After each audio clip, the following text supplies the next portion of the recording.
Welcome, welcome, welcome to the most lit class in geology. And when I say lit, I mean literally. We're talking about rocks that were once on fire.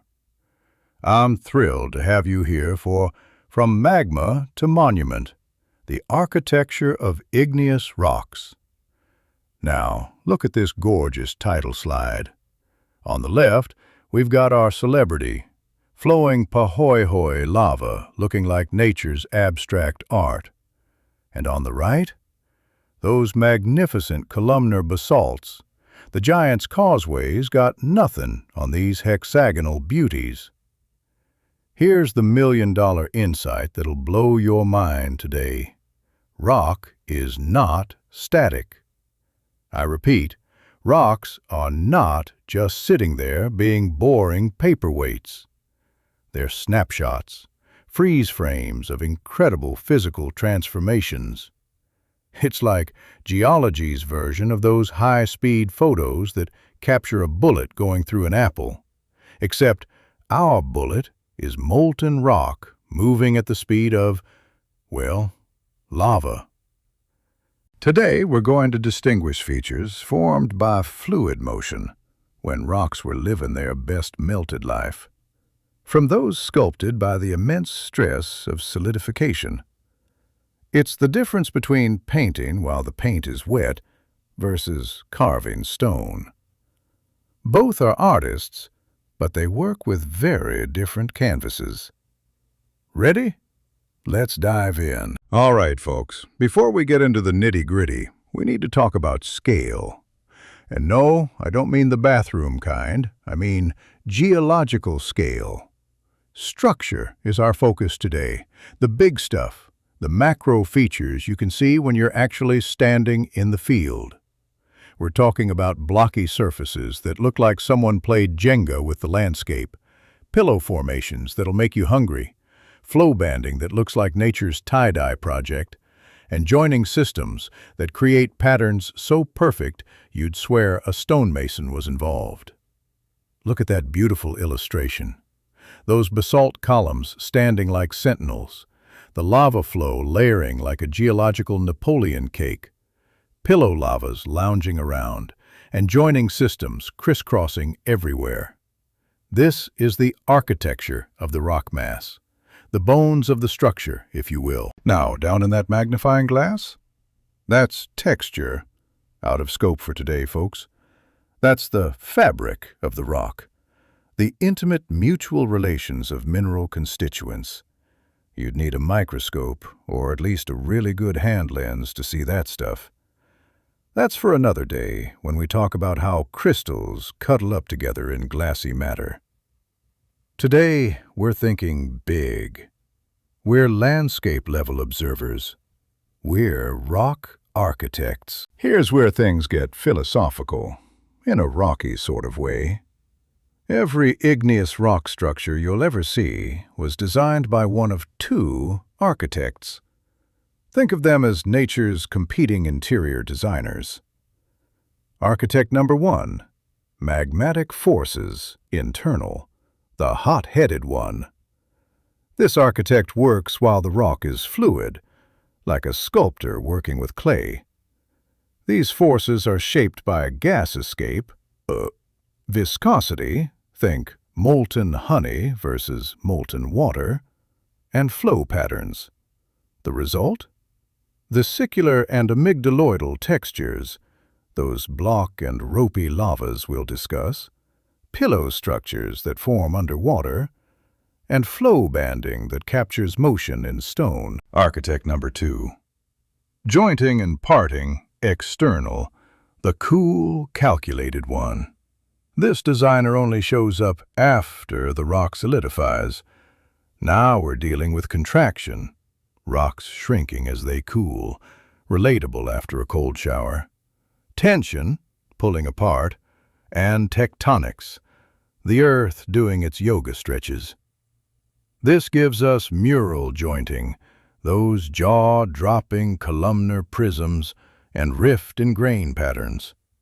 The crucial difference? One works with molten material, the other with solid rock. It's like comparing a potter at the wheel versus a sculptor with a chisel.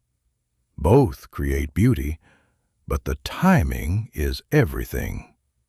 Remember this distinction. It's your Rosetta Stone for reading igneous rocks. Time to talk about gas. Not that kind. Volcanic gas. Imagine you're a gas bubble trapped in rapidly cooling lava. You're like, I need to get out of here. As pressure diminishes, you expand, rise, and pop! You leave behind a cavity. These cavities are called vesicles, and they're literally the voids, the empty spaces where gas escaped. Look at that first image. The circular basalt, looking like Swiss cheese, had a rough day. That's scoria, lava with irregular cavities. And if there's extreme distension, you get pumice, which I like to call molten froth that's solidified. Fun fact, pumice is the only rock that floats. It's the life raft of the rock world. Now, pipe vesicles. These are the overachievers. They don't just bubble randomly. They rise perpendicular from the lower margin of the flow, often from steam in underlying sediment. They're like spirit levels telling you, this side up. If you find pipe vesicles in the field, you can determine if a lava bed is right way up. Geology's version of this side of the box goes up. And finally, amygdales, the afterlife of a vesicle. These cavities get filled with secondary minerals like calcite, silica, or zeolites. They're called amygdales because they resemble almonds. So basically, every amygdale is a vesicle that went to the spa and got a mineral treatment. Fancy. Ladies and gentlemen, it's time for the lava showdown. In this corner, we have block lava, a aphrolith, the rough, tough, angry cousin. And in the opposite corner, ropey lava, pahoehoe, dermalith, the smooth operator. Block lava is what happens when lava says, I'm done being fluid. You get a sea of clinkers, jagged, angular blocks that tumble and jostle as they move. It's basically a slow-motion rock avalanche. The surface looks like someone dumped out a giant box of sharp, broken stones. Walking on a lava is not recommended unless you hate your boots. The Hawaiian word "a" reportedly comes from the sound people make walking on it. Ah, ah, ow! Ropey lava is the chill yoga instructor version. It's highly mobile, with a smooth, glazed surface that wrinkles into corded forms resembling flowing pitch, or, my favorite description, skin stone, dermalith. Look at those beautiful wrinkles and flowing patterns. It's like the lava was doing interpretive dance as it cooled. The surface tension creates that glassy skin, and as the still liquid interior keeps flowing beneath, you get those gorgeous rope-like folds. The difference? It's all about viscosity and gas content. Same chemistry, basalt, different personalities. Block lava, high-strung and explosive. Ropey lava, going with the flow. Okay, now we're getting to the secret sauce. The why behind block versus ropey. Put on your physics hats. The ropey mechanism, high temperature, low gas content. Think of this as lava that kept its cool, or rather, stayed hot enough to stay fluid. The flow remains smooth and liquid, forming that glazed skin with beautiful wrinkles as it moves. It's like watching chocolate fountain chocolate harden, graceful, smooth, gorgeous. The key is that higher FeO to Fe2O3 ratio, more reduced iron. The block mechanism, lower temperature, high gas charge. This is where things get violent. Rapid crystallization occurs, and then, bam! Violent gas escape shatters the crust into jagged blocks. It's like popcorn, but made of rock, and way more dramatic. The turbulent flow breaks everything up into that tumbling, jostling mess. Here's the mind-blowing part. The only uniform chemical difference is the oxidation state of the iron. Same magma composition, different iron chemistry, completely different results. It's like identical twins with totally different personalities, all because of how their iron decided to behave. Chemistry note. Higher FeO to Fe2O3 ratio equals more ropey.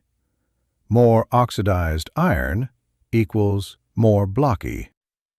Remember this, and you'll be the hit of every geology field trip. Now, let's go underwater, because volcanoes don't care if they're on land or under the sea.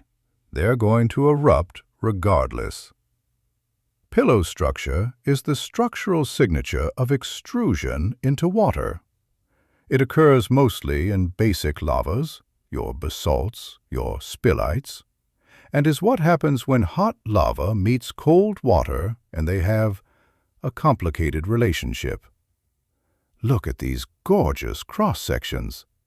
You've got that glassy skin from rapid quenching, the lava instantly forming a tough, elastic rind when it hits the water.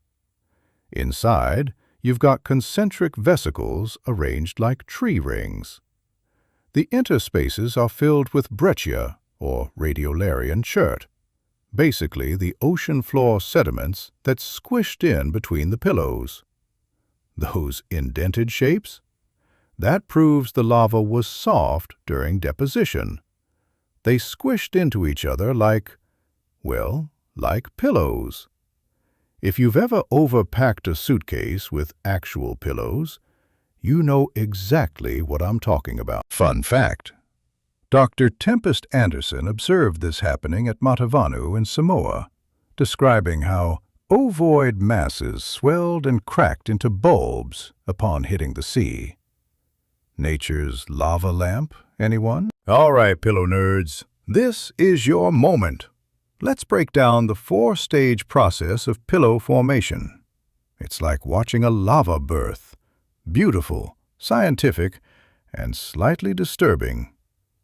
Stage 1. Skin formation. Rapid surface cooling forms a tough, elastic skin around the incoming lava blob.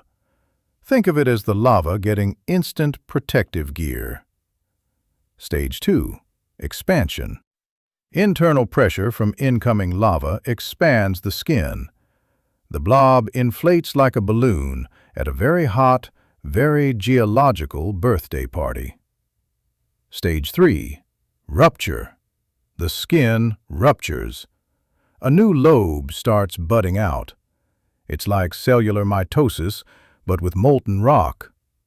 The bud forms, and you can see that rupture point clearly in the diagram. Stage 4. Detachment. The new lobe congeals and may break off into a disconnected sac. Congratulations! It's a pillow. This cycle repeats over and over as lava continues to extrude underwater, creating massive piles of these interconnected pillows. It's like nature's bubble wrap, except each bubble weighs several tons and is made of volcanic glass. The grid behind the diagrams helps you visualize scale. Each of those lobes can be anywhere from basketball-sized to small car-sized. When you see pillow basalts in outcrop, you're looking at ancient seafloor that got uplifted. How cool is that? Time for flow banding, geology's answer to marble cake. Here's the concept. No lava is perfectly homogeneous. Patches differ in viscosity and crystallization rate. It's like stirring together chocolate and vanilla batter, but stopping before they fully blend. the process. Movement draws these heterogeneities into parallel lenticles, streaks, and bands. The flowing motion stretches out the differences, creating those stunning parallel patterns you see in the illustration. It's like pulling taffy, except the taffy is molten rock moving at geological speeds. Flow banding is most perfect in viscous, acidic lavas, like rhyolites and trachytes, the thick, syrupy lavas that move slowly and dramatically. These are the divas of the lava world, and they put on quite a show. Important note at the bottom. Banding in deep plutonic rocks can result from injection dynamics rather than surface flow. So, before you get excited about flow banding, make sure you're looking at volcanic rocks, not deep intrusions. Context matters, people. It's the difference between watching paint flow and looking at a layered cake. Both have bands, but they got there very differently. Welcome to the second half of our program.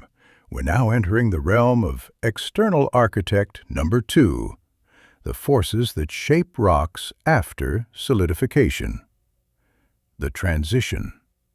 Once solidified, the rock becomes subject to forces acting from without. No more fluid dynamics. Now we're talking about solid mechanics.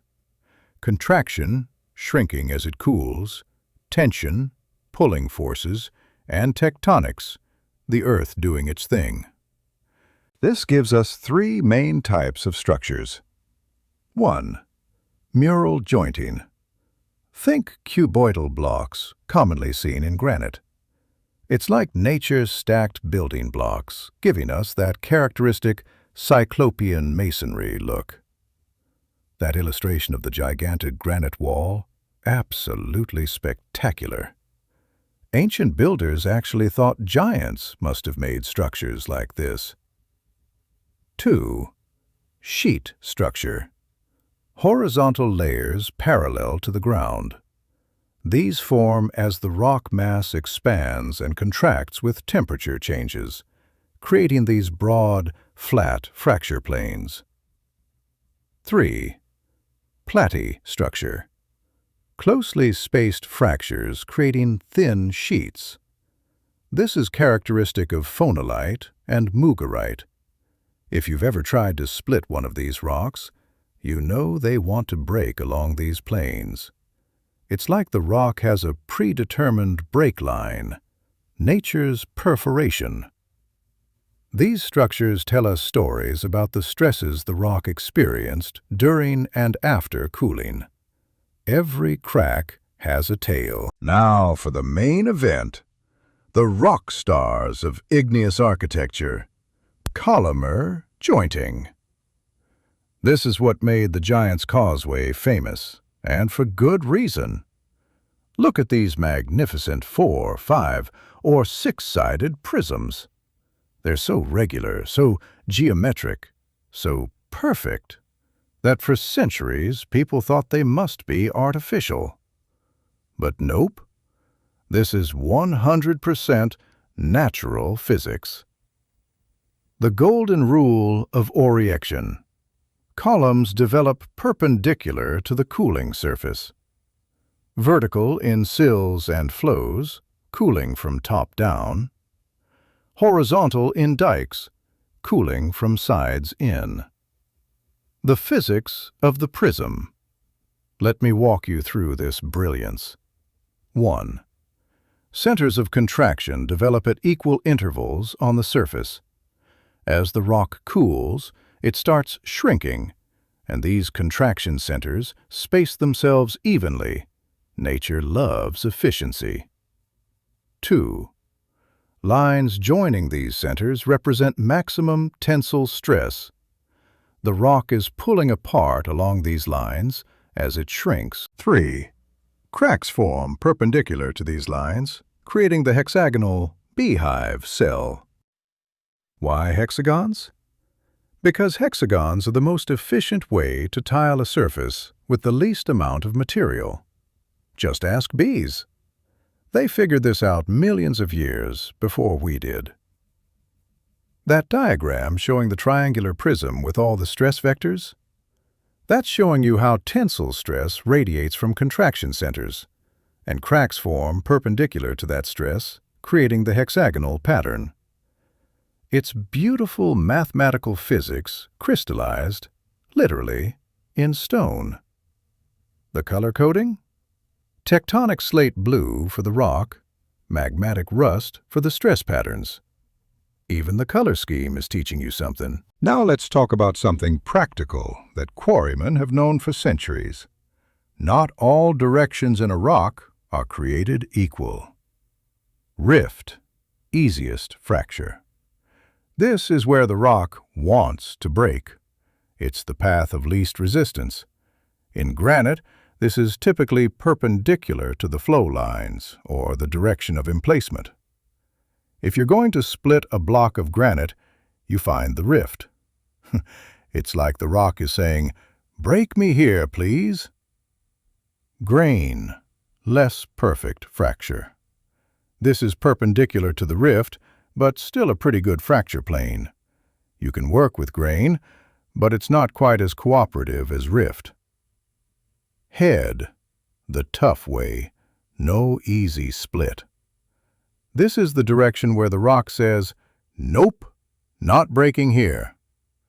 This is perpendicular to both rift and grain, and if you try to split granite along the head, you're in for a rough time. Now here's the cool part, the microstructure. Those two circular diagrams at the bottom show parting planes caused by minute parallel cracks, 0.09 to 1.3 millimeters apart, traversing quartz and feldspars. These microscopic fractures are often defined by sheets of fluidal cavities, little alignment planes of weakness that formed during crystallization. It's like the rock has a grain pattern similar to wood. Lumberjacks know you split wood with the grain. Quarrymen know you split rock along the rift. Different materials, same principle. Now we're getting forensic. This is CSI, Geology Edition. Welcome to the Cluse method, a technique where we use joints and fractures to reconstruct ancient stress fields. It's like the rock is a stress recorder, keeping a permanent record of the forces that squeezed it during consolidation. Look at that granite dome stereogram with all those lines. Horizontal jointing, the red lines showing where horizontal fractures prefer to form. Longitudinal joints, the blue lines running lengthwise. Transverse cross-jointing, cutting across the other patterns. Flow lines, showing the original direction of magma movement. The theory: rift, grain, and joints are not random. They were induced by crustal stresses active during consolidation. Every fracture pattern is a frozen memory of tectonic forces. The significance. Here's the profound part. The granite mass is a fossilized record of ancient mountain-building pressures. When you look at a granite dome, you're not just seeing pretty rock. You're looking at a 3D snapshot of the stress field that existed hundreds of millions of years ago, when continents were colliding, mountains were rising, and the crust was deforming. The rock remembered everything and wrote it down in fractures. It's like finding an ancient diary, except instead of words, it's written in cracks. And geologists?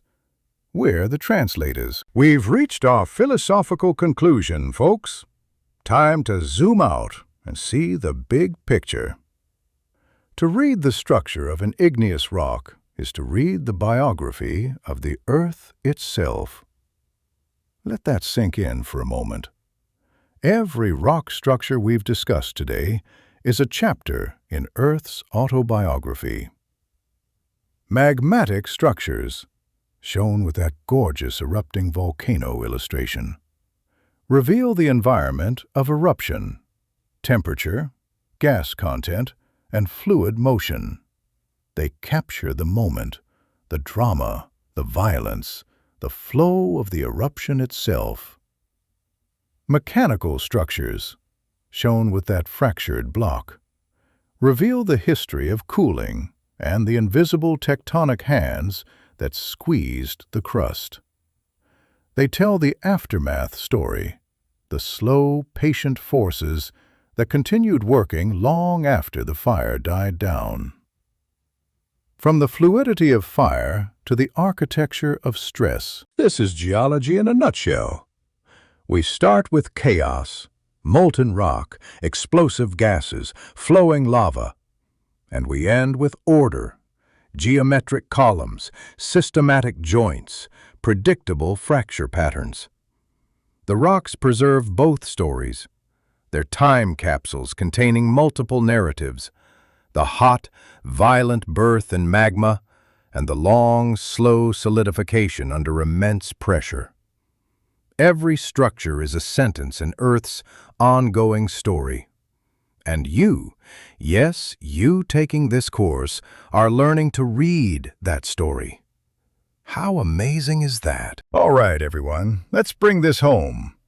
Today we've journeyed from magma to monument, from the fluidity of molten rock to the solid geometry of stress-induced fractures. We've learned how to distinguish internal, magmatic, from external, mechanical structures. The difference between vesicles, pipe vesicles, and amygdales. Why block and ropey lavas look so different despite being chemically similar. How pillow structures form underwater through the budding mechanism. What flow banding tells us about lava movement. How jointing patterns, mural, sheet, and platy, form in cooling rock. The physics behind those magnificent columnar joints. How rift and grain help quarrymen and geologists understand rock structure. How to read stress history using the clues method. Remember, every rock is a storyteller. The structures we see today are frozen moments of dynamic processes, snapshots of Earth in action. Whether it's the wrinkled surface of Pahoehoe lava or the perfect hexagons of columnar basalt, each feature is trying to tell you something about temperature, pressure, gas content, cooling rate, and tectonic stress. Next time you see an igneous rock, whether it's in an outcrop, a building facade, or a museum, you'll look at it differently. You'll see the architecture, the story, the frozen biography of our dynamic planet. Thank you for joining me on this journey through igneous rock architecture. Keep looking at rocks with wonder, and remember, geology rocks, because rocks are geology. Class dismissed.